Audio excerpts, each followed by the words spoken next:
ओम श्री गणेशाय नमः। श्री शिव महापुराणे षष्ठ कैलास संहितायाम् अथ द्वादशोऽध्याय। श्री ब्राह्मणे उवाच। साधु साधु महाभाग वामदेव मुनीश्वर त्वं तीव शिवे भक्ता शिवज्ञानवतांवरा तव्यत्व विदितं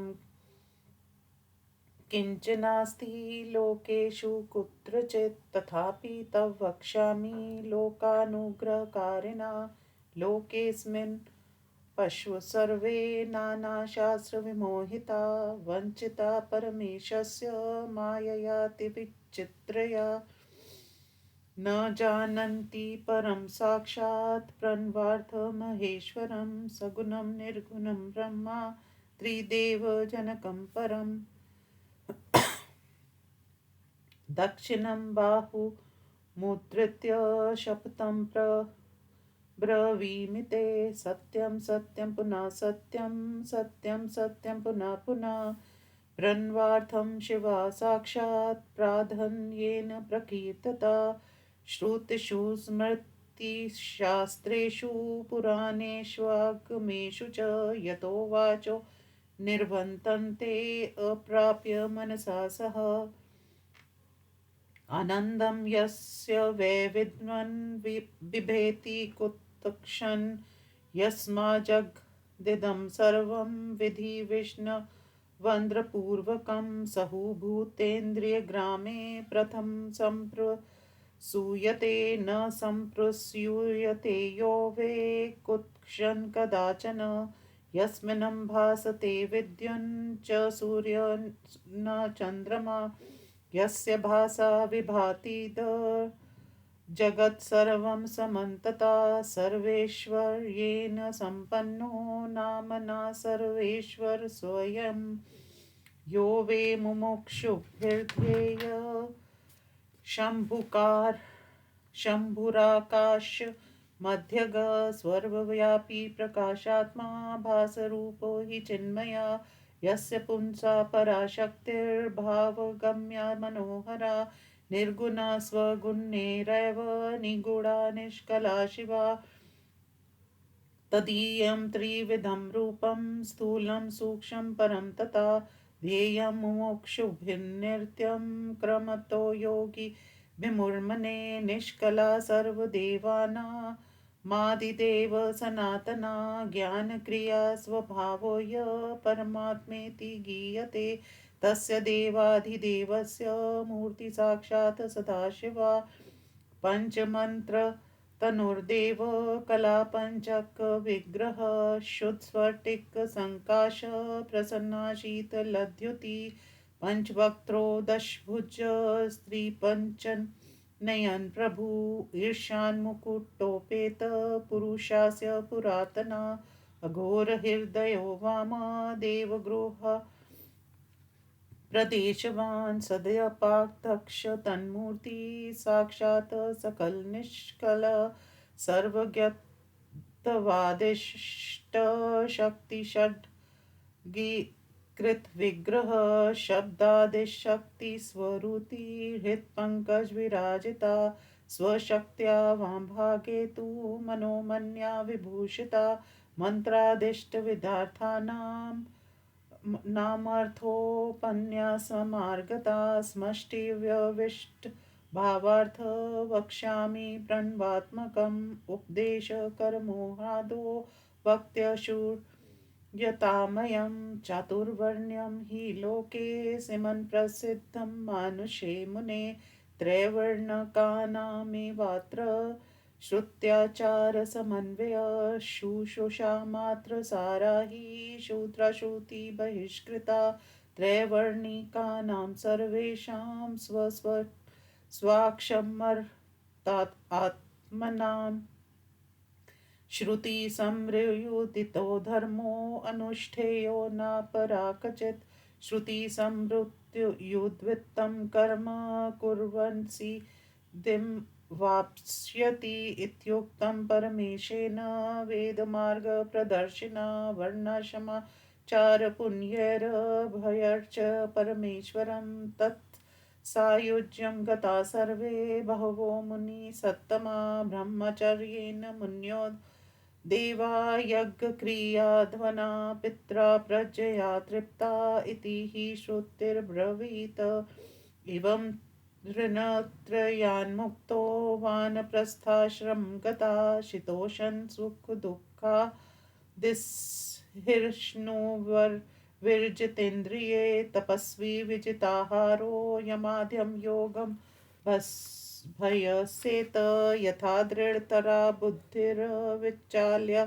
भवेत् तथा एवं क्रमेण शुद्धात्मा सर्वकर्माणि विन्यसेत् संन्यस्यं सर्वकर्माणि ज्ञानपूजा परो भवेत् सा हि साक्षाचि वैक्येन जीवन्मुक्तिफलप्रदा सर्वोत्तमा हि विज्ञेया निर्विकारा यतात्मनां तत्प्रकारमहं वक्षे लोकानुग्रहकामया त्वस्नेहा न महाप्राज्ञ सावधानतया शृणु सर्वशास्त्रार्थतत्त्वज्ञं वेदान्तज्ञानपारगम् आचार्यमुपगच्छ चेतस यतिर्मतिमतां तत्समीपमुपव्रज्य यथाविधि विचक्षणा दीर्घदण्डप्रणामाद्ये स्तोषेद्यत्नता सुधी यो गुरु स शिवा प्रोक्तो य शिवा स गुरु स्मृता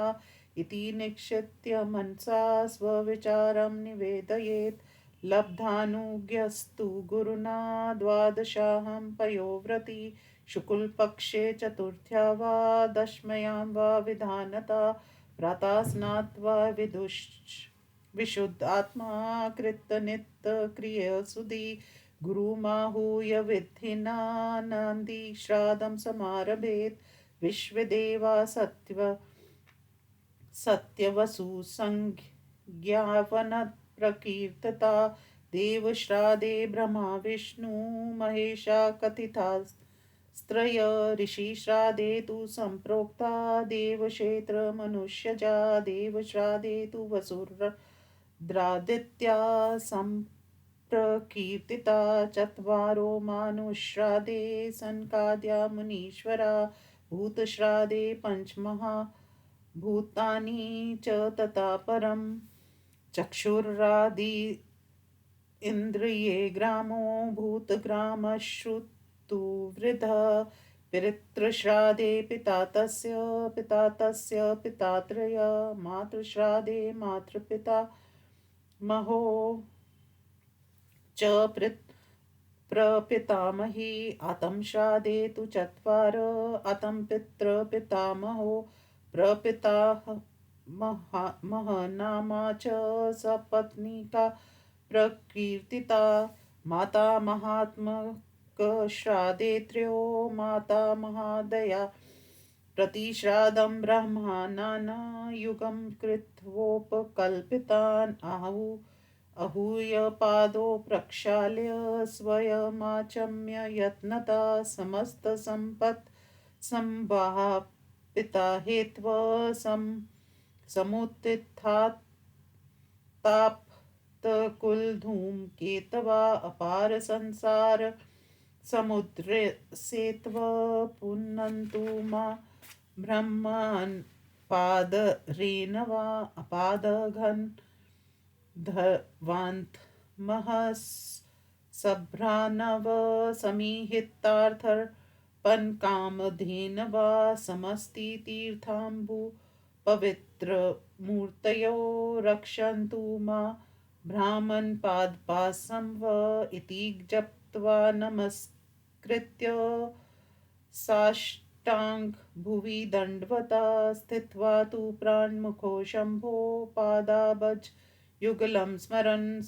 सपवित्रकरं शुद्ध उपविति दृढासन प्राणायाममन्त्रं कुर्याच्च छुत्वातित्यादिकं पुनः मत्सन्न्यासं भूतं यदि श्वेदा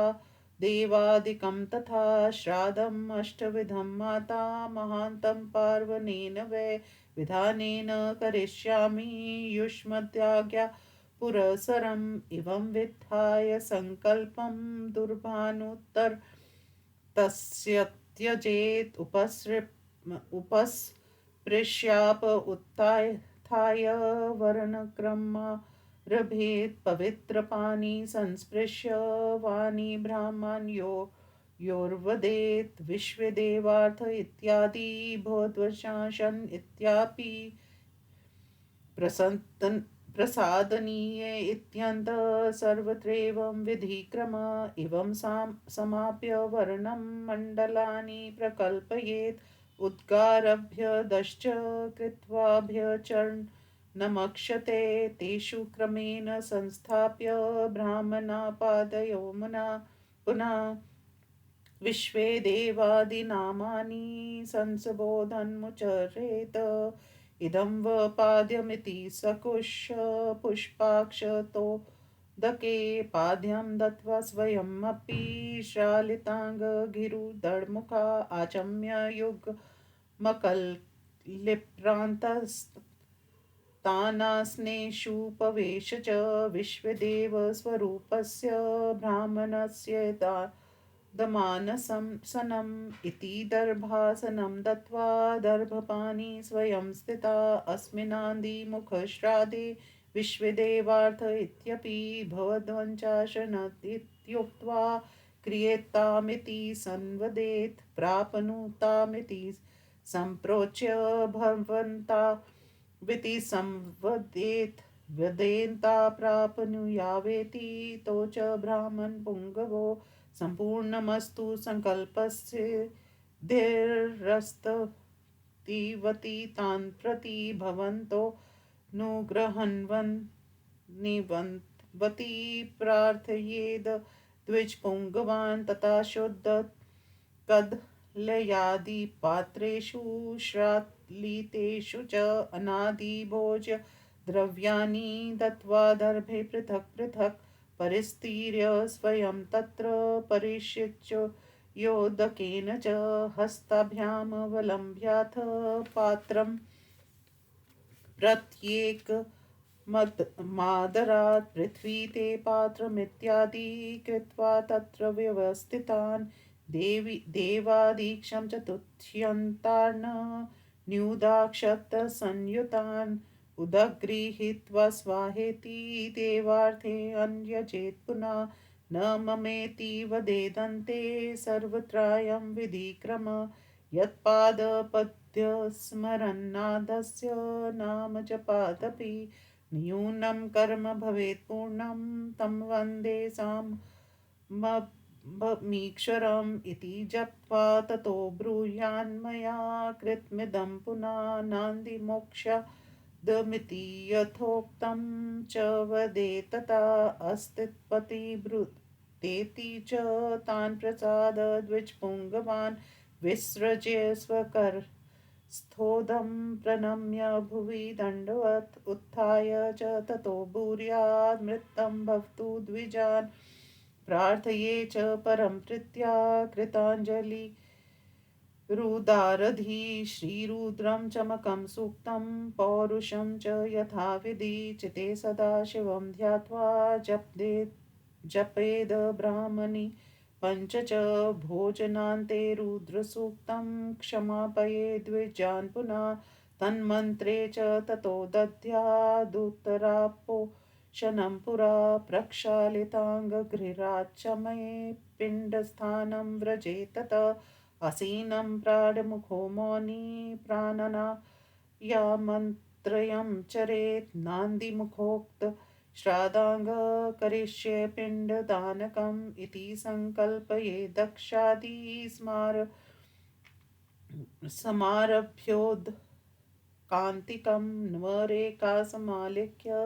प्राग्ग्रान्ध्वादशक्रमात् संसतीर्य दर्भान्धक्षादिदेवादिस्थान् पञ्चकं दूषणी दद्यात्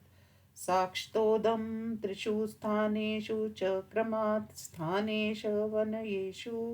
मातृषु माञ्जर्यस्तास्ततः परम् अत्रेति पितरा पक्षात् साक्षतोदं समर्च्य च ददातत्य क्रमेणैव देवादिस्थान पञ्चके तत्त्वदेवादिनामानि चतुर्थयन्तान्यु धीर्य च पिण्डत्रयं ततो दध्यात् प्रत्ययेकं स्थान पञ्चके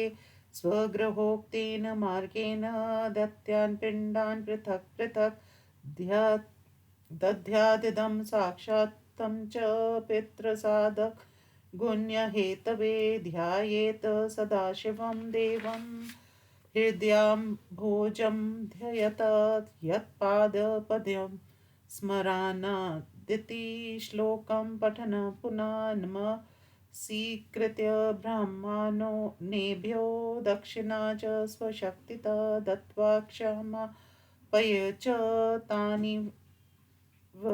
सृज च तथा क्रमात् पिण्डानुत्सृजय गोग्रासं दध्यानो चेज्जले क्षिपेत् पुण्याहवाचनं कृत्वा भुजित स्वजने सह अन्ये तु प्रातरुत्थाय कृतनित्यक्रियसुधि उपोष्य क्षौरकर्मादि कक्षोपस्थ विवर्जितं केशं शृण्खानेव कर्मविधि विसर्ज्य च समष्टिकेशान्यविधिवत् कारयित्वा विधानता स्नात्वा धौतपटः शुद्धोदिराचं यात् वाग्यता भस्मसन्धार्य विधिना कृत्वा पुण्य वाचनं तेन सम्प्रोक्ष्य सम्प्राप्य शुद्धदेह स्वभावत होमद्रव्यार्थमाचार्य दक्षिणार्थ विहाय च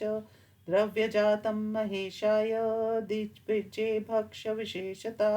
भक्तिभ्यक्ष प्रदायाथ शिवाय गुरुरूपिणे वस्त्रादि दक्षिणा दत्त्वा प्रणम्य भुवि दण्डवता दोरकौपीन वस्नं दण्डाघ्य क्षालितं भुवि आदाय होमद्रव्याणि समिदादीनि च क्रमात् समुद्रतीरे नद्यां वा पर्वते वा शिवालये अरण्ये चापि गोष्ठे वा विचार्य स्थानमुत्तमं स्थित्वा अचम्य तथा पूर्वं कृत्वा मान् समज्जरीं ओंकारसहितं नमो ब्राह्मणम् इत्यपि जपित्वा त्रिस्ततो भूर्याद् अग्निमीले पुरोहितम् अत्महाव्रतमिति अग्निर्वेदेव नामता तथैतस्य समानाश्नायमिषेत् त्वोर्जेत्वा वेति तथा अग्नि